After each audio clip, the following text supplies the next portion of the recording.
교도 몸을 돌이켜 나에게 말한 음성을 알아보려고 돌이킬 때에 7 금촛대를 보았는데 촛대 사이에 인자 같은 이가 발에 끌리는 옷을 입고 가슴에 금띠를 띠고 그의 머리와 털의 희기가 휜 양털 같고 눈 같으며 그의 눈은 불꽃 같고 그의 발은 풀무불에 단련한 빛난 주석 같고 그의 음성은 많은 물소리 같으며 그의 오른손에 7 별이 있고 그의 입에서 좌우에 날선 검이 나오고 그 얼굴은 해가 힘있게 비추는 것 같더라. 내가 볼 때 그의 발 앞에 엎드려져 죽은 자 같이 되매 그가 오른손을 내게 얹고 이르시되 두려워하지 말라 나는 처음이요 마지막이니 곧 살아있는 자라 내가 전에 죽었었노라 볼지어다 이제 세세토록 살아있어 사망과 음부의 열쇠를 가졌노니 그러므로 내가 본 것과 지금 있는 일과 장차 될 일을 기록하라. 합독합니다. 내가 본 것은 내 오른손에 7 별의 비밀과 또 7 금촛대라. 7 별은 7 교회의 사자요 7 촛대는 7 교회니라. 교회니라. 아멘. 예, 오늘은 말씀은 12절입니다. 12절인데 맨 끝부분에 20절에 해석이 있기 때문에 20절까지 읽었습니다. 예, 오늘 예수님이 아시아의 7 교회에 자신이 말씀하는 내용을 기록해서 보내라 하는 말씀을 이제 11절에서 들었습니다. 10절 11절에 예수님께서 사도 요한 반모섬에서 기도하는 사도 요한에게 이렇게 말씀을 하신 겁니다. 특히 주일날 성령에 감동되어 있을 때에 그렇게 요한의 뒤에서 큰 음성으로 나팔 소리 같은 큰 음성으로 지금 내가 보는 것을 두루마리에 써서 7 교회에 보내라는 말씀을 우렁차게 하시는 말씀을 들었습니다. 그 말씀을 듣고 12절에 오늘 12절 몸을 돌이켜 나에게 말한 음성을 알아보려고 그랬습니다. 그런 몸을 돌이켰다 그 말은 예수님이 뒤에서 요한의 뒤에서 말씀했습니다. 10절에 보면 주의 날에 내가 성령에 감동되어 내 뒤에서 나는 나팔소리 같은 큰 음성을 들었다. 그러니까 기도하고 있는 사도 요한의 뒤에서 예수님의 음성이 들린 것입니다. 그래서 자신에게 말씀하는 그 음성을 그 큰 음성으로 말씀하시는 그분을 보기 위하여 그렇게 몸을 돌이켰다 라고 말하면서 나에게 말한 음성을 알아보려고 라고 했습니다. 알기 위함이죠. 그래서 이 요한은 뒤에서 나는 음성을 듣는 것으로 그치지 않았습니다. 말씀하시는 그분을 알아보려고 몸을 돌이켰다는 말은 사도 요한이 이렇게 예수님에 대하여 좀 더 알고 싶은 열망을 가지고 있었습니다. 그래서 몸을 돌이켜 음성을 알아보려고 했다는 말을 기록한 것입니다. 신앙생활함에 있어서 이 요한은 주님이 말씀을 듣는 것으로 만족할 수가 없습니다. 그래서 큰 음성으로 말씀하시는 그분에 대해서 그분을 좀 더 알아보려는 갈망을 가지고 그렇게 몸을 돌이켜 뒤를 돌아보게 된 것이다. 그렇게 볼 수 있습니다. 예수님에 대한 사모함, 지금 알고 있는 것, 내가 이해하고 있는 것보다 더 많은 것을 알고 싶고 더 예수님에 대해서 더 말씀하시는 그분의 음성을 좀 더 알고 싶은 그런 열망이 요한의 마음속에 있었다라는 것을 볼 수가 있습니다. 우리가 성경을 볼 때에 성경을 읽습니다. 그리고 주일날 예배를 드릴 때에 설교를 듣습니다. 그런데 성경의 말씀을 듣고 그만하면 됐다 그렇게 생각하지 않고 말씀하시는 그분을 좀 더 알고자 하는 목마름이 우리에게 있어야 하겠다. 그래서 요한에게는 이렇게 예수님에 대한 열망이 있었기 때문에 예수님은 자신을 돌아보는 그에게 어떤 분인가를 12절부터 이렇게 쭉 말씀을 보여주신 것을 볼 수가 있습니다. 만약에 요한이 그런 열망이 없이 그냥 얘기 듣고 끝났다면 이렇게 자신의 모습을 계시하신 12절, 13절부터 나타내 보이시는 그런 엄청난 특별한 예수님의 계시, 예수님이 이런 분이라는 것을 알 수가 없었을 것입니다. 그래서 그는 정말 발에 끌리는 옷을 입고 가죽의 금띠를 띠고 머리에 털에 희게가 빈 양털 같고 그 눈은 불꽃 같고 이런 예수님을 알 수가 없었겠죠. 자, 우리가 신앙생활하면서 예수님을 알고자 하는 열망이 우리 마음속에 사모함이 목마름이 있을수록 예수님은 자신이 어떤 분인가를 그 말씀 가운데서 말씀하시는 그분이 어떤 분인가를 우리에게 알려 주신다. 그렇게 볼 수 있습니다. 신앙인에게 있어서 나는 예수님을 이만큼 알았으면 다 알았다 라고 생각하는 것은 정말 위험한 일입니다. 주님을 알고자 하는 마음, 예수님에 대한 좀 더 많은 지식을 갖고자 하는 그런 사모함이 우리에게 있어야 되겠다. 그렇게 여겨지고 말씀과 함께 그 말씀하시는 그분에 대한 열망입니다. 그러니까 성경은 우리에게 말씀하실 때에 그분을 나타내십니다. 사무엘상 3장 21절에 보면 예수께서 실로에서 다시 나타나시되 여호와께서 실로에서 여호와의 말씀으로 사무엘에게 자기를 나타내셨다. 자기를 계시하셨다는 겁니다. 이렇게 말씀으로만이 아니고 말씀하시는 그분에 대한 열망입니다. 그분에 대한 이해입니다. 그분을 알고자 하는 사모함이 있었기 때문에 하나님은 말씀과 함께 자신을 나타내셔서 알리워 주신 것입니다. 신앙인들에게 있어서 성경을 지식적으로만 대하는 것이 아니라 말씀과 함께 인격적으로 우리에게 자신을 알리시고 자신의 영광스러운 모습을 우리에게 나타내 보이시는 그 예수님을 알고자 하는 사모함입니다. 고린도전서 1장 9절에 있는 대로 너희를 불러 그의 아들 예수 그리스도 우리 주와 더불어 교제하게 하시는 하나님. 우리는 성경을 통해서 혹은 말씀을 통해서 듣는 데에 끝이지 않고 더 한 걸음 나아가서 주와 더불어 교제하는 삶. 이것이 영적 생활의 가장 큰 축복이고 가장 우리가 힘써야 할 일이다. 그렇게 여겨집니다. 빌립보서 3장 8절의 말씀에 그랬습니다. 내 주 그리스도 예수를 아는 지식이 가장 고상하다. 가장 그분 자신을 아는 겁니다. 그 성경을 통해 나타내시는 또한 계시를 성령의 감동으로 그분을 알려주시는 그 예수님, 그분을 아는 것이 가장 고상한 지식이라고 말씀을 한 것입니다. 음성으로 자신을 말씀하시는 그 장본인을 알아보려는 목마름, 사모함이죠.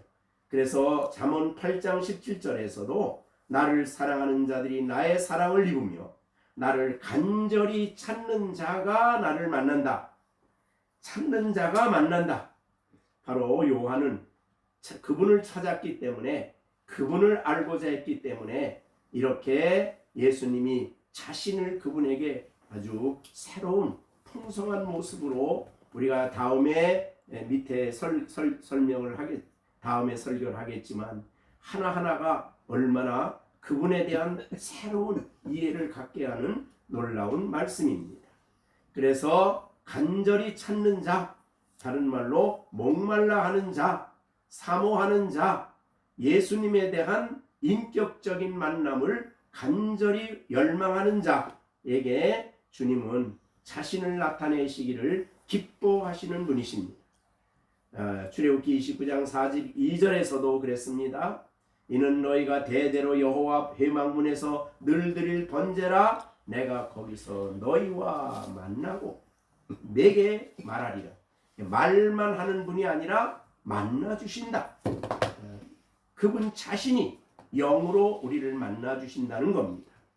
내가 거기서 이스라엘 자손을 만나리니 내 영광으로 말미암아 회막이 거룩하게 된다라고 출애굽기 29장 42절 43절 늘 드릴 이 번제는 우리가 출애굽기 29장 40 앞절에 나오는 1절 나오는 바로 상번제를 의미합니다.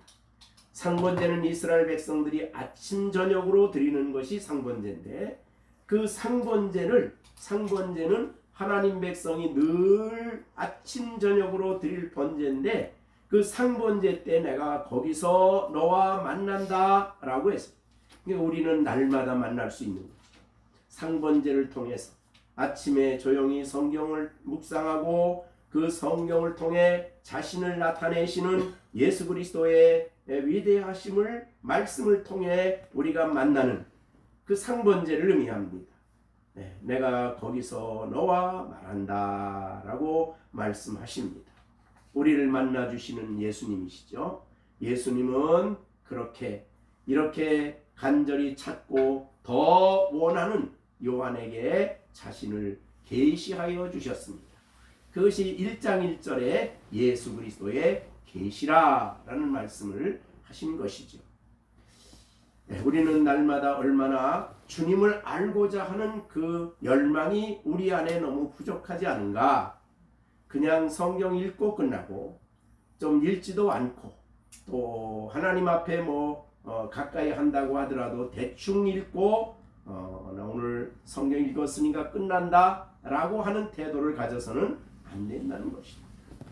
그래서 잠언에 있는 말씀처럼 간절히 찾는 자가 나를 만난다 그랬으니까 무시하고 대충 안 만나도 되는 그런 분으로 생각하면 만날 수가 없다는 거지. 우리가 주님을 만나는 것만큼 놀라운 복이었습니다. 그런데 오늘 이 12절에 보면 나에게 말한 음성을 알아보려고 돌이킬 때에 예수님은 7 금촛대를 먼저 보이셨습니다. 7 금촛대를 보이시고 촛대 사이에 다니시는 인자 같은 이로 자신을 알게 해주신 겁니다. 그럼 7 금촛대는 뭐냐? 여기 성경이 오해하지 않도록 20절에서 해석을 하셨습니다. 대개 계시록은 굉장히 예언적인 말씀이기 때문에 잘못 이해하지 않도록 또 오해하지 않도록 우리가 반드시 바로 알아야 될 것에 대해서는 분명하게 해석을 해 주십니다. 그것이 바로 20절이죠. 그래서 20절의 해석을 보면 금 7 촛대는 7 교회니라 라고 해석을 하셨습니다. 그래서 7 금촛대는 7 금촛대 7 교회 이렇게 성경이 친히 해석을 하셨습니다. 그러면 왜 교회를 7 금촛대라고 하시는가? 교회에 대한 영적 해석을 해야 될 것입니다. 여기에 7이라는 말은 1차적으로 아시아의 7 교회지만 더 나가서 지난번에 우리가 11절에서 해석한 대로 7이라는 것은 계시록에서는 상징수입니다. 그렇기 때문에 이건 완전수입니다. 7은 7은 완전수. 그래서 셋은 삼위일체 하나님 수, 4는 동서남북, 그 다음에 세상수, 그리고 7은 세상과 하나님 나라를 합친 완전수, 10은 충만수, 12는 선택수, 이런 것으로 요한계시록에서 숫자를 말할 때에 언제나 상징적인 의미를 보여주는데, 여기에 교회를 7이라고 표현하는 것은 바로 그런 의미에서 아시아의 7 교회에 대한 1차적인 말씀이지만, 그러나 그것이 이 의미의 전부가 아닙니다. 그 당시에 있었던 모든 교회에게 보내는 완전한 완전수기 때문에 모든 교회, 그리고 그 시대에 있는 세워지는 모든 교회, 또 지금 이제 다음 세대, 지금 우리도 여기에 들어가죠. 그러니까 모든 시대에, 모든 장소에 그리스도가 오시기까지 이 땅에 존재하는 모든 교회에게 보내시는 말씀입니다. 그래서 7이라는 교회는 그런 의미로 우리가 받아들여야 되는 것입니다. 그런데 이 7을 금촛대라는 말을 썼습니다. 이 7촛대는 금으로 만들었습니다. 물론 1차적으로 우리가 성막에 금촛대가 있었습니다. 그러나 그것만을 의미하는 것이 아니고 여기에 금으로 만든 촛대라고 표현을 했습니다. 왜 여기에 금이라는 말을 썼을까? 여기에 금이라는 것은 바로 금보다 귀한, 금보다 소중한 믿음, 신앙, 혹은 또는 예수 그리스도의 신성을 의미하는 그런 뜻이 되는 것입니다. 구약의 이 성막의 지성소 안에 있는 모든 물건은, 성소 안에 있는 물건은 금으로 쌌습니다. 그런데 금으로 싸기 전에 조각목으로 만들고, 조각목으로 만든 후에 금으로 덧입혔습니다. 그런데 그래서 그것이 떡상이요, 분향단이요, 법궤요, 다 그렇습니다. 그런데 이 촛대만은 온전히 금으로 됐습니다. 1달란트 금으로 쳐서. 그래서 촛대를 만들 때에, 그렇기 때문에 이 교회는 바로 그런 의미에서 교회는 순수하게 참된 신앙, 진리이신 예수 그리스도를 믿는 참된 신앙 위에 세워지는 교회입니다. 그런 의미에서 금이라는 의미는 그런 뜻이 되는 것입니다. 그리고 이 교회는 온전히 하나님이 주신 믿음, 성령이 주신 순수한 믿음 위에, 진리를 믿는 믿음 위에, 복음을 믿는 믿음 위에 세워지는 교회다, 그렇게 볼 수 있습니다.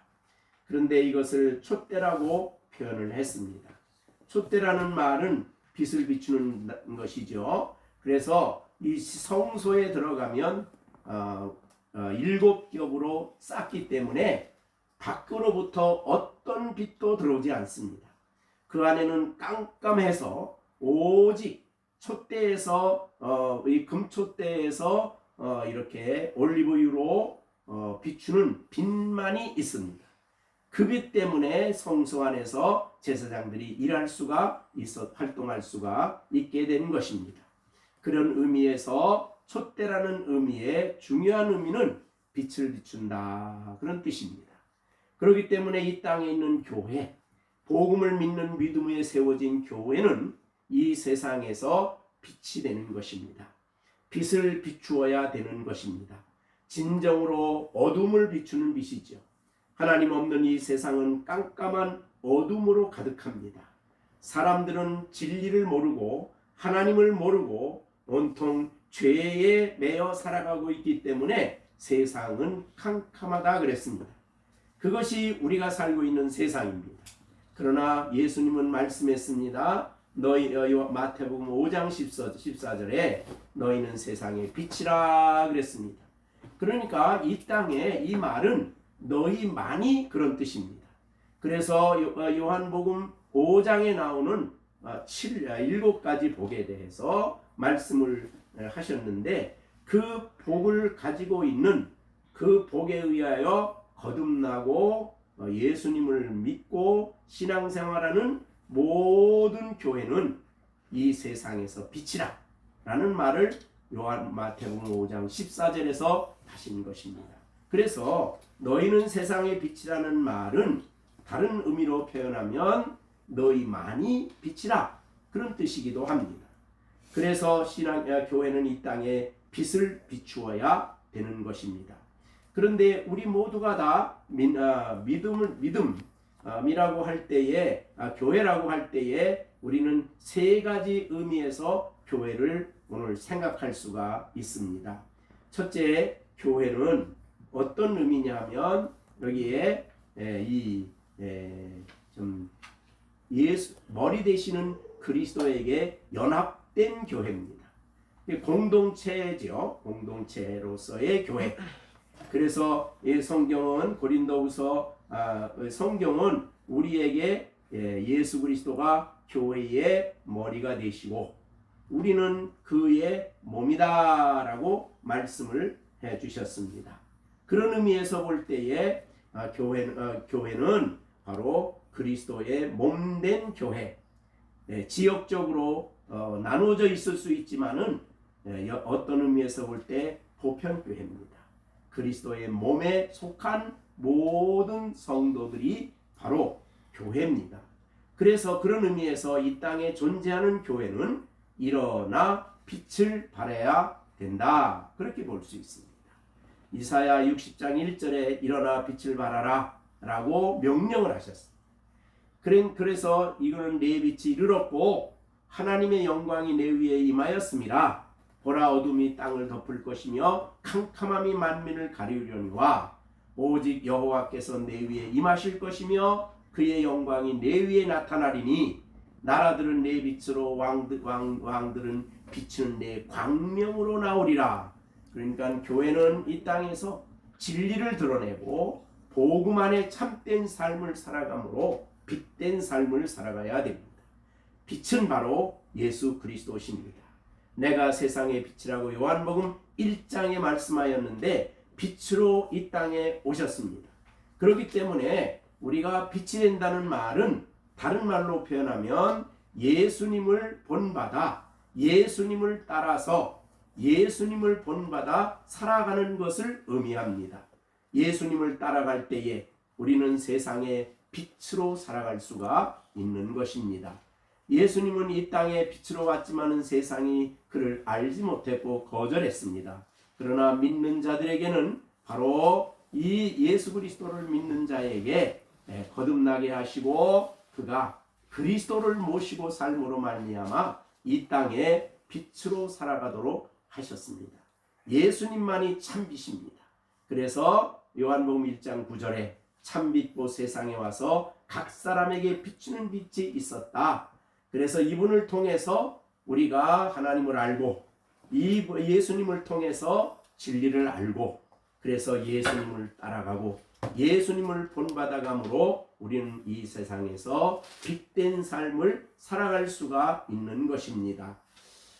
그래서 우리 에베소서에도 말씀을 해주셨지만 우리는 이 세상에 살아가는 우리들은 빛의 자녀다 라고 말씀을 하십니다.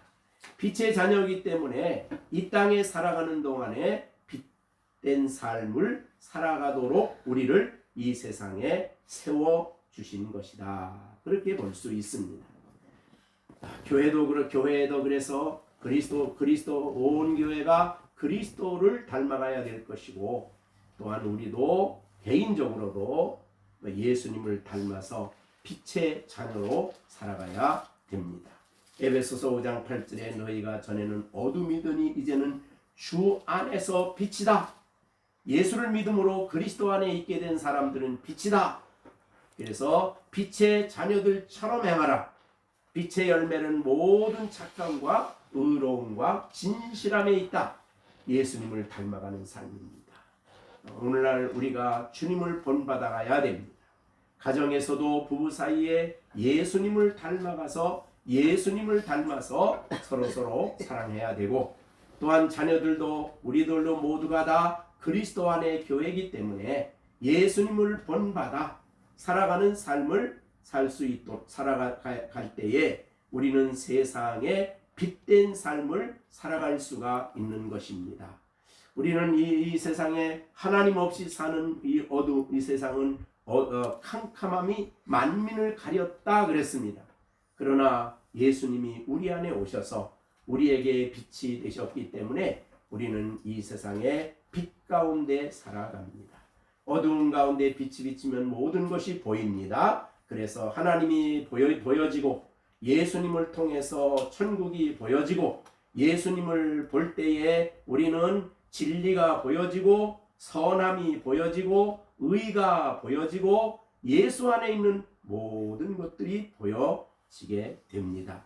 그래서 예수님을 본받아 가는 것, 예수님을 닮아가는 것, 이것이 바로 우리의 모습인 것입니다. 고린도후서 3장 18절에 우리가 다 수건을 벗은 얼굴로 거울을 보는 것 같이 주의 영광을 보매 그와 같은 형상으로 변화하여 영광에서 영광에 이르니 곧 주의 영으로 말미암음이라. 우리가 예수님의 영광을 닮아서 점점 영광스럽게 되어가는 것이 우리가 이 세상에 빛으로 살아가는 방식이 되는 것입니다. 참으로 이 세상은 성도가 꼭 필요하고 교회가 이 땅에 반드시 필요합니다. 이것은 우리가 이 땅에 세상 사람들이 살아가는 방식으로 육체의 욕심과 소욕을 따라 살아가며 어둠의 권세를 따라서 자기의 욕망과 개인의 이기주의적으로 살아가는 그런 삶이 아닌 것입니다. 철저하게 예수 그리스도를 본받고 예수 그리스도를 닮아가는 그런 삶을 통해서 이 땅에서 우리가 빛된 삶을 살아가야 되겠습니다. 그런데 오늘 그 예수님은 바로 그 13절에 보면 촛대 사이에 인자 같은 이가 계셨다 그랬습니다. 예수님은 촛대 사이에 계셨다라고 말씀해 주시고 있습니다. 그 말은 교회 가운데 계신다 그런 뜻이 되겠습니다. 우리가 예수님을 생각할 때에 이 땅에 우리를 위하여 오셨고 십자가에 못 박히시고 우리의 죄를 대신해서 고난을 당하시고 그리고 우리의 대속해 주시고 그리고 부활하셔서 하늘로 승천하셨습니다. 하나님 앞에 살아 계십니다. 지금 영광 중에 하나님 앞에 계신 분이 바로 예수님이십니다. 그래서 그 예수님은 지금도 하나님 앞에서 우리를 위하여 중보하고 계십니다. 우리를 중보자라는 의미는 우리를 위하여 하나님 우편에서 기도한다는 뜻입니다. 히브리서 7장 24절에 있는 것처럼 25절 26절에 있는 것처럼 그러므로 자기를 힘입어 하나님께 나가는 자들을 온전히 구원하실 수 있으니 그가 항상 살아계셔서 그들을 위하여 간구하신다. 이거 중보자죠. 하나님 앞에 계셔서 우리를 위하여 중보하십니다. 뿐만 아니라 하나님 앞에 계셔서 우리를 위하여 변호하십니다. 요한일서 2장 1절 2절입니다. 그래서 거기에 보면 누가 죄를 범하였을 때에 우리가 죄를 범하였을 때에 하나님 앞에서 우리의 변호자가 대언자가 있습니다. 의로우신 예수 그리스도죠. 그래서 우리가 죄를 짓고 하나님 앞에 잡아갈 때에 내가 범죄했습니다. 내가 하나님 앞에 온전히 살지 못했습니다. 내가 이런 죄를 지었습니다. 라고 고백했을 때에 하나님은 우리를 정죄하지 않는 이유는 대언자가 계시기 때문입니다. 하나님 우편에 자신의 보배로운 피를 가지고 우리를 위하여 변호해 주십니다. 그래서 우리 죄를 그리스도를 보시고 하나님이 그리스도의 자녀된 우리의 죄를 용서해 주시는 겁니다. 뿐만 아니라 그분은 하나님 우편에 앉아 계셔서 온 우주와 만물을 다스리십니다. 그래서 계시록 19장 16절에 보면 만왕의 왕이요 만주의 주라. 예수님은 만왕의 왕으로서 온 세상을 다스리시고 통치하는 분이다. 그런 뜻이죠. 바로 그분이 바로 하나님 앞에 계신 분이십니다. 그런데 예수님은 이렇게 하나님 앞에 승리자로 모든 죄를 승리자로 만왕의 왕으로 하나님 앞에 계시고 중보자로 계시고 변호자로 계시지만 오늘 본문에 보면 촛대 사이에 인자 같은 이가 발에 끌리는 옷을 입고 계셨습니다.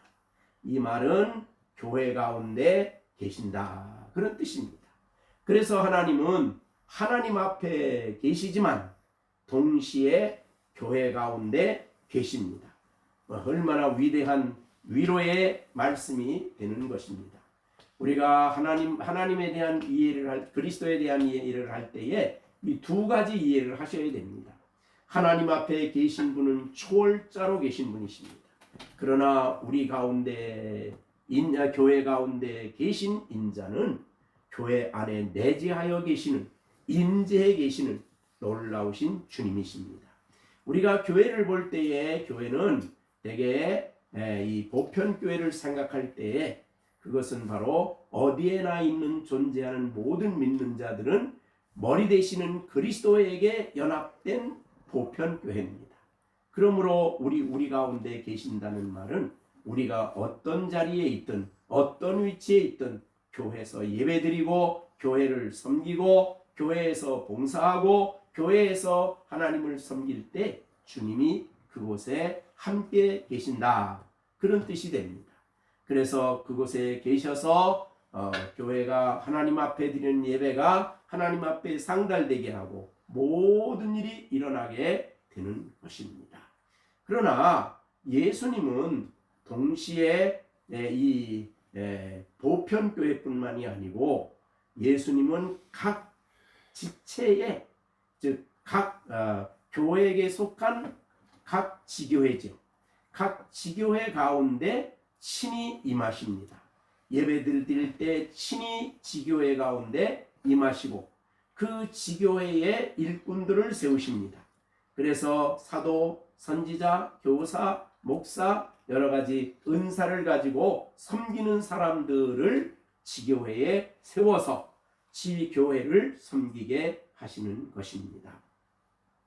그것은 교회와 주님께서 말씀하신 대로 내가 너를 고와 같이 버려두지 않고 너에게로 오리라 하신 대로 이제 신약 시대에는 교회 안에 있고 교회가 우리 가운데 계시고 또 내가 세상 끝날까지 너희와 항상 함께 있겠다 하시는 말씀은 바로 지교회를 중심으로 하시는 말씀입니다. 그러나 교회는 또한 개인이 교회입니다. 왜냐하면 교회에 속했기 때문에 그렇습니다. 그래서 우리는 개인적으로도 우리와 함께 계십니다.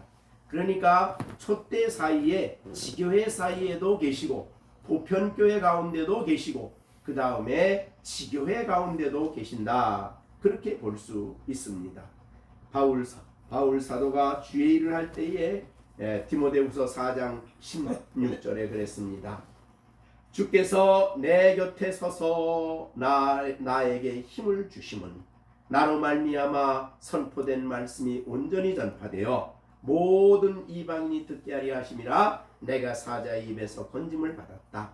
주께서 나를 모든 악한 일에서 건져내시고 그의 천국에 들어가도록 나를 구원하신다. 개인적인 역사입니다.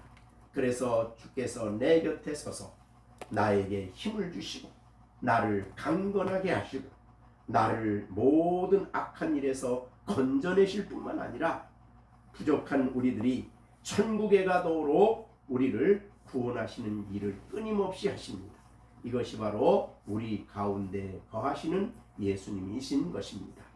이제 우리가 이 세상을 살아가는 동안에 우리가 어디에 있든지 우리 식구들이 어디에 있든지 어떤 자리에 있든지 교회에서 무슨 일을 하든 아니면 가정에서 아니면 개인적으로 어떤 일을 하든지 바로 촛대 사이에 인자 같으신 그분이 우리와 함께 계십니다. 금띠를 띠고 있다는 가슴에 금띠를 띠었다는 것은 왕권을 상징하고 머리털이 희게가 흰 양털 같던 말은 그분의 순전함을 의미하고 그의 눈이 불꽃 같다는 것은 예수님은 모든 것을 보신다는 뜻이고 그분은 빛난 주석 같다는 말은 심판을 의미합니다. 이렇게 주님은 이제 우리가 살아가는 동안에 우리를 불꽃 같은 눈으로 지켜보실 것입니다. 여러분이 어떤 자리에 있든지 어느 위치에 있든지 예수님은 곁에 계십니다.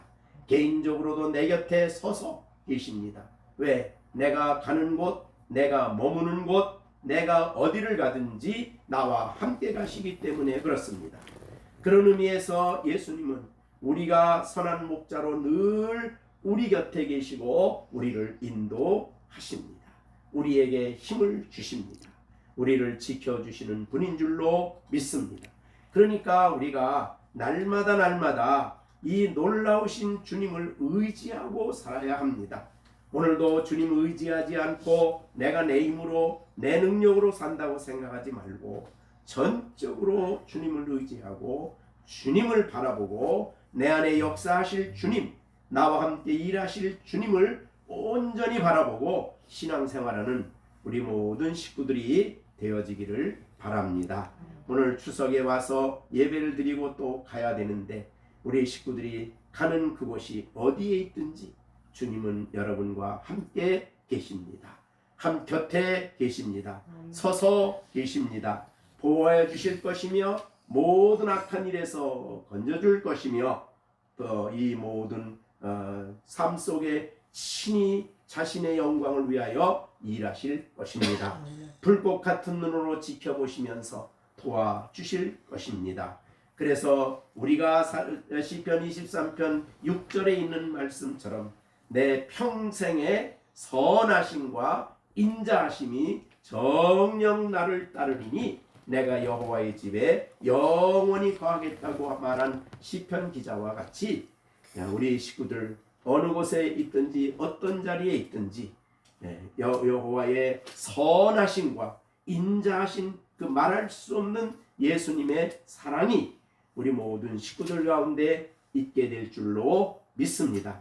그분을 믿고 살아가는 우리 식구들이 되어지고 정말 가정의 문제든 또한 개인의 문제든 모든 문제를 날마다 곁에 계시고 나와 함께 계시는 이 영광의 주님을 무시하거나 외면하지 말고 그분을 앞에 정말 상번제를 드리듯이 늘 그분을 붙들고 기도하며 그분 의지하고 하루하루 살아가는 우리들의 삶이 되어지기를 간절히 바랍니다. 기도와 여러분의 간구에 대해서 중보하십니다. 우리 식구들이 기도할 때에 하나님 우편에서 우리의 기도가 보좌에 상달되도록 기도하실 것입니다. 그러니 우리가 주님의 이름으로 그래서 아버지께 기도하는 것입니다. 그럴 때 주님은 늘 어느 곳에 있든지 역사하시며 응답하시며 우리가 죄를 철저히 깨닫고 철저히 회개할 때에 하나님 아버지께서 아들의 변호를 들으시고 우리를 용서해 주시며 화목하시는 놀라운 복을 우리에게 주실 줄로 믿습니다. 하나님마다 하나님은 주님을 멀리하지 않고 주님을 늘 가까이하여 살아가는 우리 모든 식구들이 되어지기를 바랍니다. 기도하겠습니다.